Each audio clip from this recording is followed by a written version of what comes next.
বাবা, তোমার মায়ের কি খবর পেলে বলো? মা অনেকটা স্টেবল আছে। 24 ঘন্টা অবজারভেশন রাখা হয়েছিল, সেই সময়টা কেটে গেছে। ডাক্তারবাবু বলেছে এখন বাড়ি থেকে খাবার নিয়ে যাওয়া যেতে পারে। মা মিঠু দিয়ে এসছে তো, রান্না করেছে? না, মিঠুদি তো আজকে আসেনি, ওর মেয়ের পরীক্ষা, সেই জন্য আসতে পারেনি, দৌড়াদৌড়ি করছে। অসুবিধা কিছু নেই, আমি রান্না বান্না করে নিয়েছি।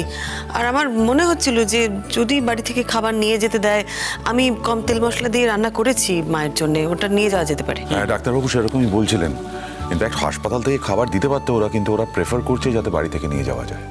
জানো তো মা, আজকে ঠাম্মি তোমার কথা খুব করে বলছিল। আমি যাবো তো খাবার নিয়ে, কাউকে তো যেতে হবে খাইয়ে দিতে, উনি তো নিজে নিজে খেতে পারবেন না। হ্যাঁ, আসলে তোমার সাথে খুব দেখা করতে চাইছিল। দাদু ভাই তোমার কথাও খুব বলছিল। আসলে কি হয়েছে বলো তো, আগের দিন যে তুমি গিয়েছিলে, আমার মনে হয় ঠাম্মি আনকনশিয়াস ছিল, সেই জন্য রেজিস্টার করেনি। সেই জন্য বারবার করে বলছিল যে একবার দেখা করতে চায়। তাহলে বিপদটা কেটে গেছে বলো? বিপদ কেটে গেছে মানে একেবারে স্টেবল নয়। চোখে চোখে রাখতে হবে, যত্ন আত্তি করতে হবে।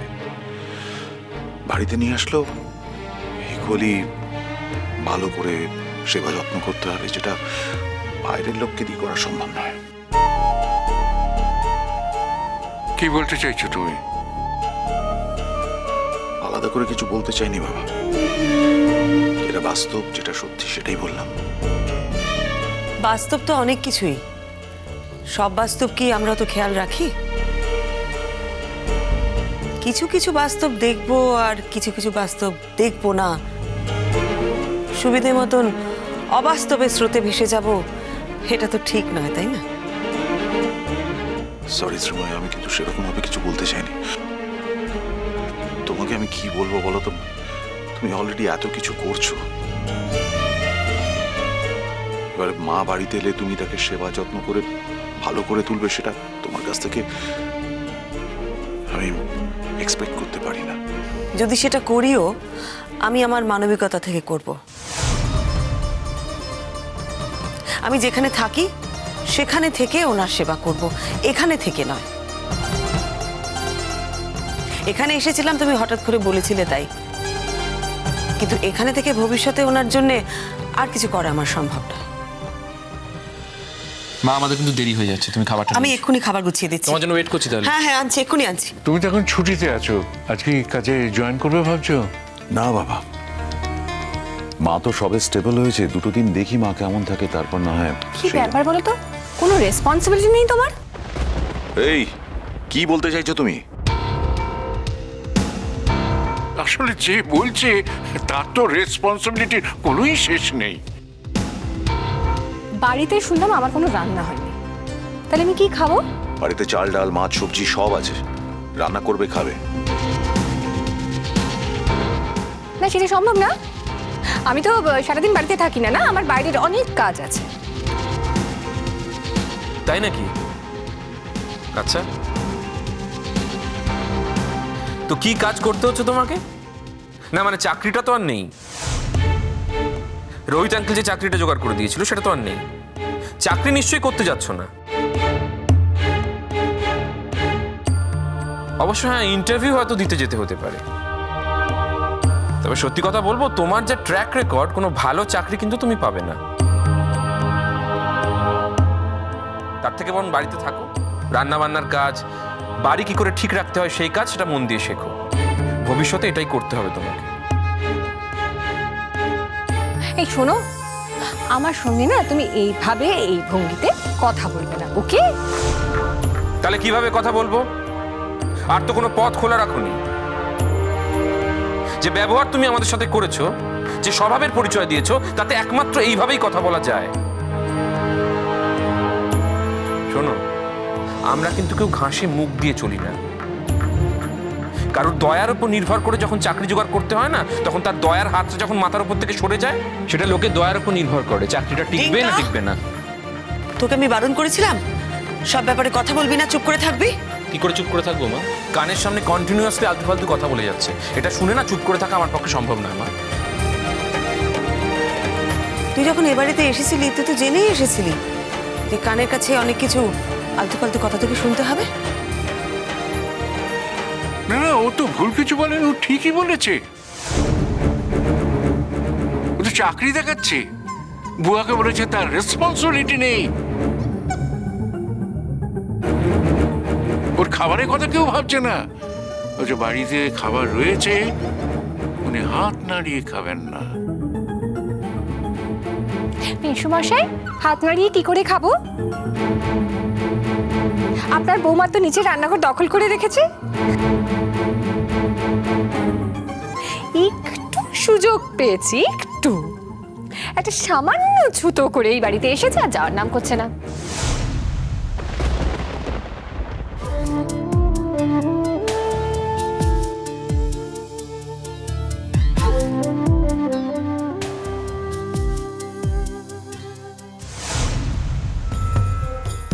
এই যে এসে গেছেন। তুই ওকে দেখলে এত রিয়াক্ট করিস কেন? কেন, তোর গায়ে লাগছে? আরে ভাই, আমাদের কেন গায়ে লাগবে? দেখ ভাই, দিটি মেয়েটা তো ভালো, ভদ্র সভ্য, পড়াশোনা করে, কোনো অ্যাটিটিউড প্রবলেম নেই। তাহলে তোর সাথে ওরা তো প্রবলেমটা কি বল? আমরা অন্য জিনিস নিয়ে কথা বলে, সেটা বেটার হবে। হ্যাঁ না, তুই বললি তাই জন্য বললো। চুপ করবি?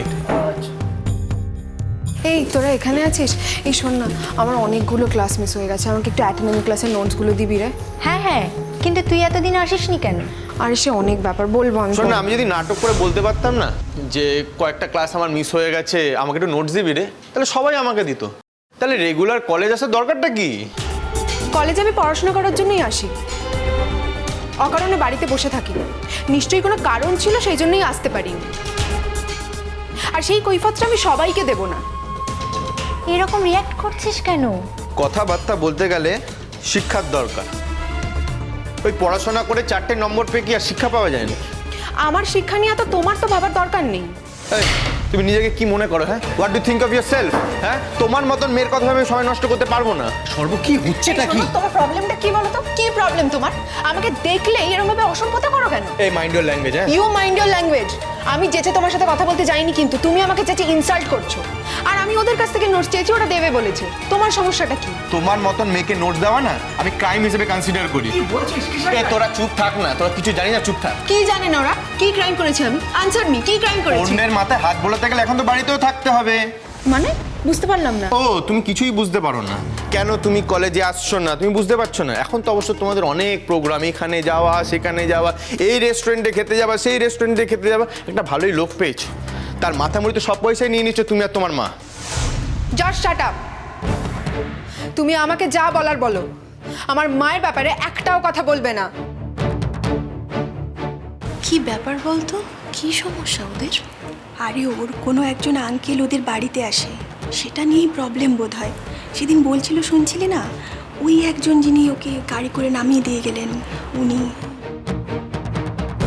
এ তুমি চোখ রাঙা চোখ আগে। হ্যাঁ, তোমার এই চোখ রাঙানোর আমি ধার দাঁড়ি না।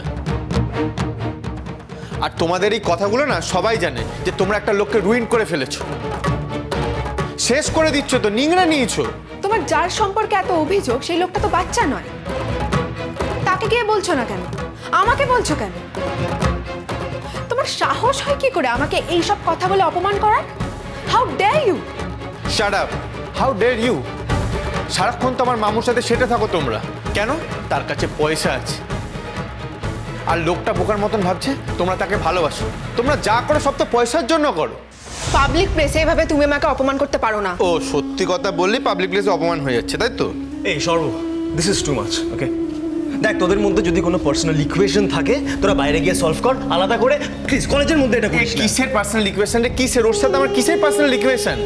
জালি ফ্যামিলি, জালি মেয়ে। খবরদার বলছি। কলারটা ছাড়ো। যা বলেছো উইথড্র করো। তুমি কতটুকু জানো আমার ফ্যামিলির ব্যাপারে? পুরোটা জানি। কতটুকু জানো? তোমার বাবা তো থাকে অন্য একটা মহিলার সাথে, আর তোমার মা আমার মামুর সাথে অলমোস্ট লিভিং করছে। মামু তোমাকে কলেজে ছাড়তে আসে, এর থেকে বেশি আর কি জানবো? সবটাই জানা হয়ে গেছে। এর পরে মামু কি করবে সেটা আমি হয়তো জানি না, বাট যেইটুকু জানি যথেষ্ট। বড় বড় কথা বলতে এসো না। খবরদার বলছি, তুমি কিন্তু অনেকক্ষণ থেকে আমাকে অপমান করছো। আমি কিন্তু এক্ষুনি রোহিত আঙ্কেলকে ফোন করব। মামুকে ফোন করবে? করো, তাতে কি হবে? এখন তো যা হয়ে গেছে, তোমরা যা ভুল বুঝিয়ে রেখেছো মামুকে, মামু এখন তোমাদের প্রাণ হয়ে গেছে। দরকার হলে তো আমাদের সাথে সম্পর্কও কেটে দিতে পারে, কিন্তু তাতে আমাদের কিছু যায় আসে না, কারণ মামুর টাকার আমাদের কোনো দরকার নেই। কিন্তু আমাদের কারো কাছে ভিক্ষা করতে হবে না। আর আমাদের পরিবারে যদি মামুর সাথে ডিস্টেন্স হয়ে থাকে, তার কারণ হবে তুমি। তবে একটা কথা মনে রেখো, তোমাকে কিন্তু এই কলেজে আসতে হবে, আর আমি তোমার লাইফটা হেল্প করে দেবো। কি লাইফ হেল্প করবে তুমি আমার? কি লাইফ হেল্প করবে তুমি আমার? কি মনে করো তুমি নিজেকে? তুমি সর্বশক্তিমান? হ্যাঁ, কি মনে করো? কি ভাবো তুমি নিজেকে? তোমার মতো ছেলের সাথে না আমার কথা বলতেও খারাপ লাগে। I hate you. I hate you. তুমি কি জানো আমি তোমায় কতটা হেট করি? আর তোমার এই বন্ধুরা জানে তোমার আসল স্বরূপটা কি? কিসের স্বরূপ? কি স্বরূপ আছে আমার? তুমি যে সব কথা মিথ্যে বলছো, বানিয়ে বলছো, এটা কিন্তু আমি এক্ষুনি প্রমাণ করে দিতে পারি রোহিত আঙ্কেলকে এখানে ডেকে।